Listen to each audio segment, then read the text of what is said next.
నమస్కారం. నేను మీ doctor చిన్నమై లంజిరెడ్డిని.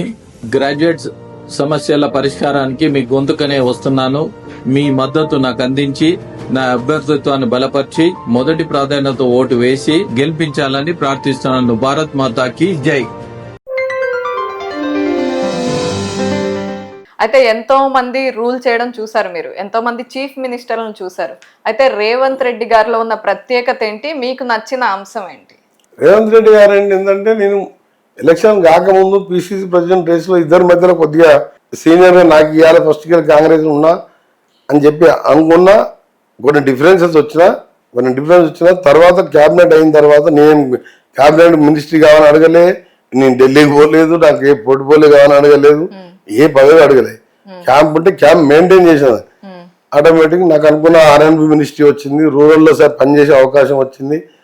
Regional ring road 30,000 కోట్లతో కంప్లీట్ చేస్తే ఆ రోజు ఓఆర్ఆర్ లో రాజశేఖర రెడ్డికి కట్టిస్తే ఎట్లా పేరు వచ్చిందో, రేపు RRR కూడా అది కంప్లీట్ చేస్తే నాకు రాజశేఖర రెడ్డి లాగా నాతో పాటు రేవంత్ రెడ్డి గారు కూడా పేరు ఆయనే అంటాడు, మా సీఎం గారే, నువ్వు కంప్లీట్ చేయన్నా నీకు రాజశేఖర రెడ్డి లాగా పేరు వస్తుందని అని చెప్పి అలాంటి మంచి శాఖనిచ్చిండు.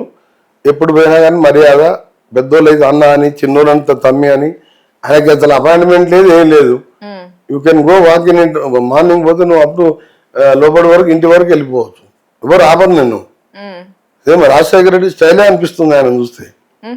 అంటే కొన్ని పోలికలు ఉన్నాయి ఇద్దరికి, చాలా పోలికలు ఉన్నాయి. ఇప్పుడు ఎల్ఓసి రోజు ఒక 50 మందికి పర్ రేట్ లెక్క 3 lakhs లెక్క మార్నింగ్ పంపిస్తే ఈవినింగ్ ఇస్తాడు ఆయన order. 3 lakhs per head. CM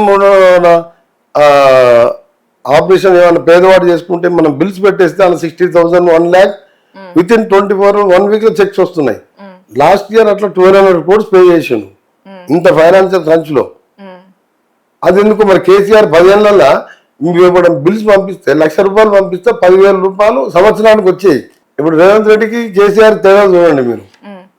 Rajasekhara Reddy అదే ఉండే, మీ 5 lakhs బిల్ అయిందన్నా అప్పు తెచ్చి కట్టుకుండు, నువ్వు రియంబర్స్మెంట్ చేయాలంటే 5 రాసేదాకా 5 అని రాసి సంతకం పెట్టేది, ఇమ్మీడియట్ తెల్ల చెక్ వచ్చేది. ప్లస్ ప్రాజెక్టులు కూడా ఏంటంటే అన్నప్పుడు నా ఎంట పడ్డాడు, నువ్వు ఎస్ఎల్బిసి టనల్ పూర్తి చేసుకో, బ్రాహ్మణం వెళ్ళే 1,00,000 ఎకరాలు మీ ఊరు ప్రాజెక్టు, నువ్వు ఎన్నిసార్లు కొట్లాయినా చూసినా నువ్వు అంటే ఆయన రిమైండ్ చేసి ఆయన వెంటబడి ఆయన డబ్బులు పేమెంట్ రిలీజ్ చేసుకుంటూ ఆఫీసర్లకు చెప్పి ఈ 2 ప్రాజెక్టులు అన్న మొదలు పెట్టించుకున్నాడు. నల్గొండ జిల్లా చరిత్ర మారిపోతుంది.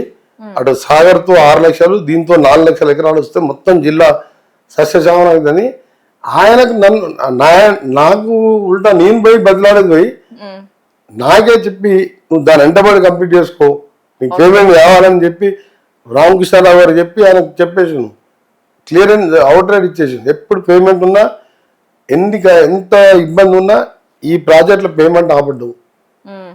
ఇంకంతకంటే ఏం కావాలి చెప్పండి.